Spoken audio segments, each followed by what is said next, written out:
Cikgu Azim sini. Okey, so hari ini kita akan buat latihan daripada tajuk yang daripada modul itulah, iaitu daripada buku ini, okey, iaitu skor A+, prinsip perakaunan keluaran pelangi. Kita akan buat modul apa kita panggil? Sekejap modul SPM nombor 1, kertas modul 1, iaitu soalan nombor 5, iaitu berkaitan dengan belanjawan tunai. Okey. So belanjawan tunai ni, okey. Kertas modul ni anda dikendaki kita baca dulu soalan. Okay, inilah belanjawan tunai. Okey, belanjawan tunai ni soalan yang tak pening sangat kepala, okey, yang kamu boleh faham dan kita boleh buat sama-sama. Yang penting ialah satu ialah kamu kena ada kefahaman konsep, kedua ialah kamu kena ada kefahaman konsep, kedua ialah kamu kena hafal format. Okey, kefahaman konsep belanjawan tunai ni ialah kita merekod penerimaan dan pembayaran secara tunai dan cek saja. Okey, jadi apabila kita tak mengeluarkan duit, kita tak bayar secara cash, atau kita beli barang atau jual barang secara kredit, kita tak rekod di belanjawan tunai. Kita rekod apabila kita membuat kita menerima pembayaran. Kita menerima duit dan kita membuat pembayaran secara tunai dan cash saja. Okey. So kita teruskan. So itu kefahaman konsep nombor 1. Kedua ialah kamu kena hafal format, iaitu cara kita nak rekod, iaitu ada baki awal, penerimaan, jumlah penerimaan, pembayaran, jumlah pembayaran, lebihan atau kurangan, dan juga last sekali ialah baki akhir 7 ni. Jadi kamu hafal format ni, simple saja kamu boleh buat. Okey. So kita teruskan. Okey, ahli dan mutu. Okey, kita baca dulu soalan. Anda dikendaki menyediakan penyata belanjawan tunai bagi 3 bulan berakhir 31 Mac 2020. Jadi 3 bulan berakhir 31 Mac 2020 ialah bulan Januari, bulan Februari, bulan Mac, 3 bulan ni. Okey. Ahli dan mutu menubuhkan sebuah perniagaan bernama Perkongsian A&M, iaitu Perkongsian A, ahli dan mutu lah ni, di Kajang Selangor pada 1 Januari. Dia bermula pada bulan Januari, 1 Januari 2020. Jadi ialah Januari, Februari, Mac, 3 bulan. Belanjawan tunai biasanya kita akan buat 3 bulan, Januari, Februari, Mac, 3 bulan. Biasanya kita akan buat 3 bulan. Sumbangan modal perkongsi adalah seperti berikut. Jadi ingat tadi konsep kita ialah penerimaan dan pembayaran secara tunai saja. Jadi kita akan rekod di belanjawan tunai ialah tunai ini saja, iaitu 20,000 dan 10,000. Kenderaan kita tak rekod di belanjawan tunai, alatan pejabat kita tidak rekod di belanjawan tunai. Seterusnya, maklumat berikut diambil anggaran penerimaan dan pembayaran dari 3 suku. Bagi suku tahun berakhir 31 Mac 2020, anggaran belian dan jualan. Okey. Ni ialah bulan, tadi bulan Januari, Februari, Mac, 3 bulan ni kita buat belanjawan tunai ialah untuk 3 bulan. Ingat ni ialah belian kita, ni ialah jualan kita. Okey, kita tak ada pelarasan apa-apa lagi. Kemudian bawah ni baru akan ada pelarasan. Okey, nombor 2 ni pelarasan dia. Kedua-dua rakan kongsi tidak bercadang untuk membuat sebarang belian kredit untuk 3 bulan pertama tetapi bersetuju untuk memberi kredit kepada 30% daripada pelanggan mereka dengan tempoh kredit selama 1 bulan. Okey, jadi dia tak ada belian secara kredit, bermaksud dia akan ada belian ni semua ialah belian secara tunai saja. Jualan dia akan ada kredit, iaitu 30% daripadanya kredit lagi 70%, bermaksud 30% kredit lagi 70% ialah secara tunai. Okey, faham 30% kredit lagi 70% secara tunai, iaitu 100% tolak 30%, kita akan dapat 70%. Jadi macam mana kira ialah jualan kredit macam saya buat ni, kamu kena buat macam ni. Jadi first kali kalau kamu dapat soalan macam ni ialah kamu kena conteng-conteng. Macam saya buat ni, kamu contenglah kat sini ke, apa ada ruang di soalan, ada ruang. Kamu contenglah di sini ke, di bawah ni pun kamu contenglah. Jadi kamu kena buat conteng-conteng dulu, iaitu jualan kredit ialah sebanyak 30%. Macam mana kita nak buat ialah kamu ambil nilai ni 21,000 darab 30%. Kamu akan dapat ni kamu ambil nilai ni 25,200, kamu akan dapat nilai ni 20. Nilai ni ialah kita ambil dari sini Mac. Kita ambil je, kita dah 30%, kamu akan dapat macam ni. Ni ialah jualan secara kredit. Kemudian dia kata ialah dengan tempoh kredit selama 1 bulan, bermaksud 6,300 ni lepas sebulan baru kita dapat duit. 7560 lepas sebulan baru kita akan dapat duit. Bermaksud pada bulan Januari kita tak dapat apa sebab kita baru mulakan perniagaan pada bulan Januari. Februari kita akan terima duit, iaitu pada bulan Januari inilah. Okey, Mac kita akan terima duit yang pada bulan Februari ni. Okey, itulah bermaksudnya tempoh kredit selama 1 bulan. Lepas 1 bulan baru dia akan bayar. Okey, Jadi lepas 1 bulan baru kita akan terima duit. Ingat belanjawan ni belanjawan tunai ialah kita rekod apabila kita terima duit dan kita membuat pembayaran secara tunai. Jualan tunai ialah 70%. Macam mana kita nak kira? Ialah kita ambil nilai ni je lah. Kita sama macam tadi. 21,000 untuk bulan Januari, Februari 25,000, 25,200, bulan Mac 30,240. Okey. Tengok saya punya formula. Okey, 25,200 darab 70%. 30,240 darab 70%. Ini ialah tunai yang kamu akan dapat. Jualan tunai ya. Seterusnya, kita dah dapat jualan secara kredit. Ni jualan secara kredit apabila kita terima duit, kita akan tulis ni akaun belum terima. Kita tak tulis jualan secara kredit. Kita akan tulis akaun belum terima. Okey. Jualan tunai kita akan tulis jualan saja. Okey.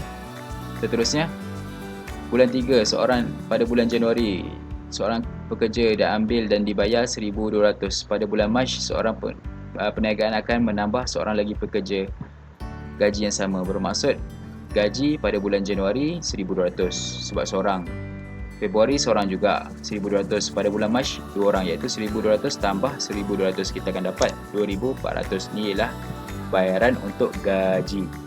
Pada nombor 4, kedua-dua pekongsi bersetuju untuk membeli 2 buah alat penghawa dingin dengan harga 1,300 sebuah, 2 buah. Jadi 1,300 kita akan tambah dengan 1,300 ataupun 1,300 darab 2 saja. Sama juga kita akan dapat 2,600, iaitu pada bulan Januari kita membeli penghawa dingin ataupun lengkapan. Okey, boleh saja. Nombor 5, kenderaan dan alatan pejabat disusut nilai pada kadar 10% per setahun. Susut nilai ialah belanja tapi bukan belanja secara tunai. Jadi kita tak rekod. Okey, jadi ni nombor 5 ni kamu buat X je. Kamu pangkah je kat sini. Kamu pangkah. Okey, kita tak perlu buat pelarasan apa-apa sebab dia bukan belanja secara tunai. Belanjawan tunai ialah penerimaan dan pembayaran secara tunai. Ahli dan mutu bercadang membawa masuk apa ni? Ni, okay, nombor 6. Perniagaan bercadang untuk membuat pinjaman bank sebanyak 30,000. Jadi kita dapat duit pada bulan Mac. Pada bulan Mac kita akan dapat duit 30,000. Okey. Dengan kadar faedah 8% tahun dan tempoh bayaran balik selama 5 tahun. Ansuran pinjaman pertama akan dibuat pada bulan berikutnya. Kita terima duit pada bulan Mac, kita perlu bayar pada bulan April. Jadi tak masuklah sebab kita buat sampai Mac saja. Tapi ada soalan biasanya dia akan uji macam mana kamu buat benda ni. Jadi kamu perlu buatlah. Kamu kena ada kefahaman. Jadi bagus juga kalau kamu tahu macam nak kira. Okey, kalau ada soalan lain yang perlu kira, cikgu akan buat dengan kamu Bagus juga soalan macam ni. Seterusnya, mutu bercadang untuk membawa masuk tunai RM10,000 sebagai modal tambahan pada bulan Februari. 10,000 kita akan dapat duit Februari. Penerimaan saya tulis. Inilah pembelanjaan bulanan. Apa maksud perbelanjaan bulanan? Bermaksud setiap bulan kita akan incur atau kita akan membelanjakan sewa kedai. Setiap bulan kita nak kena bayar sewa kedai, setiap bulan kita nak kena bayar belanja am, setiap bulan kita nak bayar kadar bayaran. Sewa akan dibayar pada hujung bulan. Bermaksud setiap bulan kita akan bayar sewa. Okey, bulan Januari kita akan bayar sewa untuk bulan Januari, Februari kita akan bayar pada bulan Februari, Mac kita akan bayar pada bulan Mac.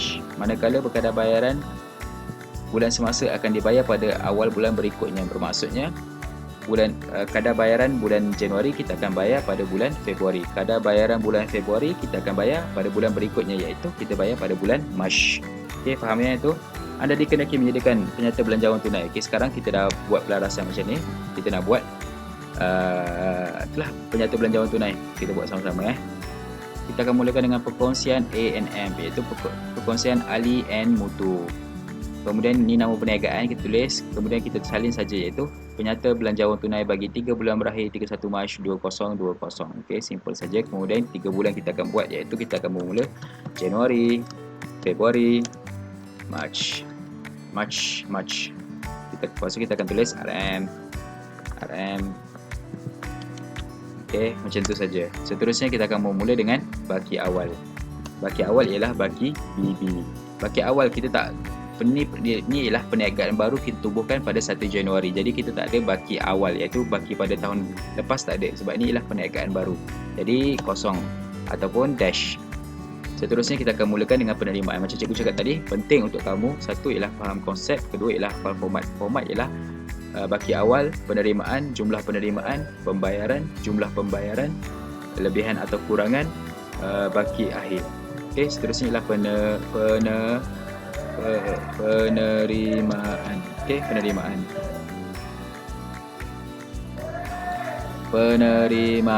Okey.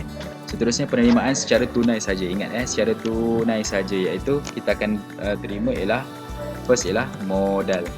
Ni ialah modal kita. Modal kita tengok kita takkan tambah kenderaan alatan pejabat, kita tak tambah sebab bukan secara tunai. Iaitu kita tambah secara tunai saja, iaitu 10,000 tambah 30,000, iaitu kita buat pada 1 Januari 20,000 tambah 10,000.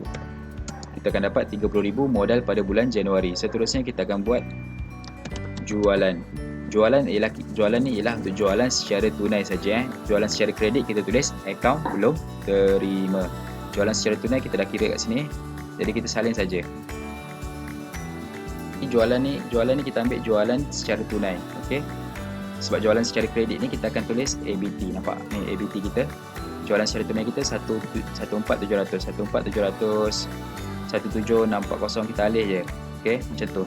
Seterusnya saya akan buat untuk ABT. ABT ialah kita tulis akaun belum terima.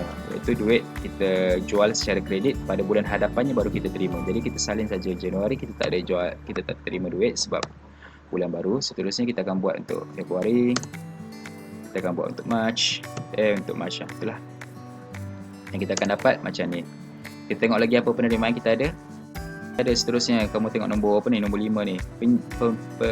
Perniagaan akan membuat pinjaman bank. Pinjaman bank akan bagi kita duit lah. Jadi kita akan dapat duit daripada pinjaman. Okey, kita tulis pinjaman. Ataupun pinjaman bank pun boleh, kita terima duit pada bulan Mac, iaitu sebanyak 30,000. 3,000 ke 30,000 tu? 30,000. Settle. Seterusnya ialah ni, mutu bercadang untuk membawa masuk tunai 10,000 sebagai modal tambahan. Dia bawa masuk duit. Kalau bawa masuk selain duit, kita tak rekod. Kalau bawa masuk duit, kita rekod, iaitu sebanyak 10,000 pada bulan Februari. Itu Februari ialah modal tambahan 10,000. Okey. Kita rekod semua penerimaan, kita akan jumlahkan penerimaan, iaitu sum. Kita sumkan. Betul kan? Tarik je. Okey. Simple kalau pakai Excel ni. Okey, macam tu saja.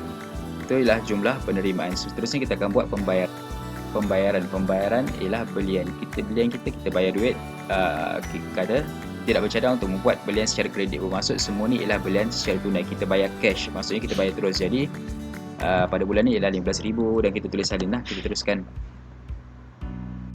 Kita akan masukkan gaji. Gaji kita ikut yang kita kira ni lah, iaitu sama saja pada bulan Mac saja kita akan ada penambahan lagi seorang, iaitu 2,000. 2 orang pekerja jadi 2,400 pada bulan Mac sahaja. Lepas gaji kita akan ada penghawa dingin. Okey, penghawa dingin kita dah kira. Sewa pun bulanan, jadi setiap bulan kita perlu masukkan. Kamu masukkan 3,000, 3,000, 3,000 dan belanja am 1,100 setiap bulan. Kadar bayaran macam tadi kita dah bincang, iaitu 600. Pada bulan hadapannya baru kita akan bayar. Kemudian ialah kamu akan jumlahkan pembayaran, iaitu ini totalkan, tambahkan semua pembayaran dan kamu akan dapat jumlah pembayaran. Okey, kita dah dapat jumlah penerimaan dan jumlah pembayaran. Seterusnya kita akan buat lebihan atau kurangan. Seterusnya kita akan dapat lebihan atau kurangan. Lebihan atau kurangan ialah jumlah penerimaan ni tolak jumlah pembayaran untuk bulan yang sama. Kamu tengok saya formula. Okey, Januari tolak jumlah penerimaan Januari tolak jumlah pembayaran Januari. Jumlah penerimaan Februari tolak jumlah penerimaan Februari tolak jumlah pembayaran Februari. Okey, sampai sama juga dengan Mac. Okey. Seterusnya ialah kita nak cari baki akhir. Dapat lebihan atau kurangan, iaitu jumlah penerimaan tolak jumlah pembayaran setiap bulan. Kita nak cari baki akhir, baki HB. Baki HB ialah baki awal tambah penerimaan tambah lebihan atau kurangan. Okey. Tengok formula saya. Okey, seterusnya ialah baki akhir ni kita akan bawa sebagai baki awal pada bulan hadapannya. Nampak? Januari baki akhir Februari kita bawa baki akhir Januari kita bawa sebagai baki awal Februari. Seterusnya sama juga macam ni. Saya tengok formula saya, baki awal saya ambil baki awal tambah lebihan. Kemudian baki ni saya bawa ke sini 33 340. Sama juga yang macam ni. Baki awal tambah lebihan atau kurangan, kita akan dapat baki akhir. Okey. Itulah soalan belanjawan tunai. Okey. Iaitu kamu kena faham, satu ialah konsep, kemudian kamu hafal format. Konsep ialah belanjawan tunai ialah segala penerimaan dan pembayaran secara tunai saja. Okey, kemudian kita akan ada pelarasan sikit. kamu hafal format itu, jadi kamu boleh jawab soalan ni. Kalau kamu jual barang baru, jadi kita akan jumpa di next video. Alright guys.